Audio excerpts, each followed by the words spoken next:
ડાકુના સરદારે ડાકુઓને આજ્ઞા આપી કે જંગલમાં જાઓ, કોઈ નરને ગોતીને લાવો. ડાકુઓના સૈનિકો ગોતવા માટે આવે છે ને આ બાજુ ભરતજીનો ભેટો થઈ ગયો. ભરતજીને કીધું કે અમારા સરદાર બોલાવે છે. ભરતજી ચાલવા માંડ્યા. એને તો કઈ ફરિયાદ જ નથી. ચાહી વિધિ રાખે રામ, તાહી વિધિ રહીએ. ડાકુઓના સરદાર પાસે ભરતજીને લાવ્યા, સ્નાન કરાવ્યું, ઉત્તમ વસ્ત્ર પહેરાવ્યા, શણગાર સીજો છે અને 56 ભોગ જમવા માટે આવ્યો.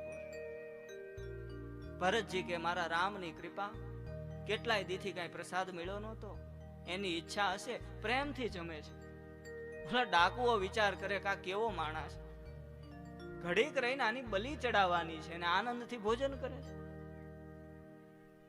પ્રસાદ પૂરો કર્યો. એ ડાકુઓના સરદારે હાથમાં ખડગ લીધું. ભરતજીને કીધું કે મહાકાળીના ચરણમાં મસ્તક નમાવો. ભરતજીએ મસ્તક નમાવ્યું અને ડાકુઓનો સરદાર ખડગ ઉપાડે અને મહાકાળીની મૂર્તિ ફાટી સ્વયં ભદ્રકાળી પ્રગટ થયા અને ડાકુના સરદારનું મસ્તક કાપી નાખ્યું.